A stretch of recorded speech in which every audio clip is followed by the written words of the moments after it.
जय श्री राम मित्रों। आरडीजी यानी रेवेन्यू डेफिसिट ग्रांट को लेकर इस समय कोहराम सा मच गया है। क्यों बजट भाषण में जो केंद्र सरकार द्वारा हिमाचल सहित लगभग 17 राज्यों की जो आरडीजी है वो समाप्त कर दी है और अब हिमाचल प्रदेश जैसे पहाड़ी राज्य को जो ज़्यादातर केंद्र पर निर्भर है एक झटका लगा है। तो आरडीजी का जो विषय है वो जैसा आप सबको विदित है, कोविड-19 के बाद 2020 से 2025 तक वित्त आयोग द्वारा यह सिफारिश की गई थी कि क्योंकि राज्यों की अर्थव्यवस्था पटरी से उतर गई है और रेवेन्यू में डेफिसिट आया है, गिरावट आई है, तो उस गिरावट की पूर्ति के लिए और अर्थव्यवस्था को पटरी पर रखने के लिए विभिन्न राज्यों को रेवेन्यू डेफिसिट ग्रांट दी जाए और वह 2025 तक दी जाती रही। इसको 2026 में लगभग 17 राज्यों की आरडीजी को बंद कर दिया गया है और उसका कारण बताया जा रहा है कि वित्त आयोग द्वारा जो सिफारिशें की गई थी, कैग यानी कंट्रोलर एंड ऑडिटर जनरल द्वारा जो सिफारिशें की गई थी और इन राज्य सरकारों को हिदायतें दी गई थी अपने खर्चे कम करने के लिए, उन खर्चों पर ना तो राज्य सरकारों ने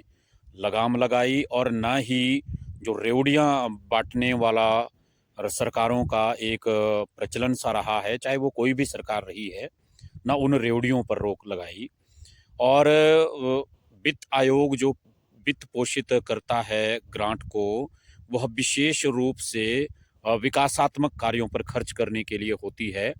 यानी इंफ्रास्ट्रक्चर से संबंधित जो आपका डेवलपमेंट है उससे किया जाए। जबकि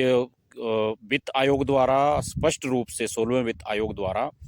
यह सिफारिश की गई कि इन राज्यों के द्वारा न तो वित्त आयोग के निर्देशों का पालन किया गया और ना ही कैग के निर्देशों का पालन किया गया। तो अब जरूरी है कि हम वित्त आयोग की सिफारिशों को, उनके निर्देशों को और कैग के निर्देशों पर राजनीतिक पटल पर भी, विधानसभा के पटल पर भी चर्चा करें और किस तरह से अपने आप और अपने प्रदेश को हम आत्मनिर्भर बना सकें, उस विषय पर गहन चिंतन होना चाहिए। इसके लिए सबसे पहला जो हिमाचल प्रदेश के पास खासकर एक अवसर है वह है हाइड्रो इलेक्ट्रिक पावर प्रोजेक्ट्स जो हिमाचल में बहुत सारे लगे हैं। अगर उससे कोई रेवेन्यू जनरेट हो सके तो वह भी एक विकल्प हो सकता है। दूसरा विकल्प एक और हो सकता है, हिमाचल में जो वनाच्छादित क्षेत्र है जिसको रिजर्व कर दिया गया है, उससे कार्बन क्रेडिट के अगेंस्ट अगर कुछ रॉयल्टी हम केंद्र सरकार से मांग सकें और उसमें सक्षम हों तो हमें उस रॉयल्टी पर विचार करना चाहिए।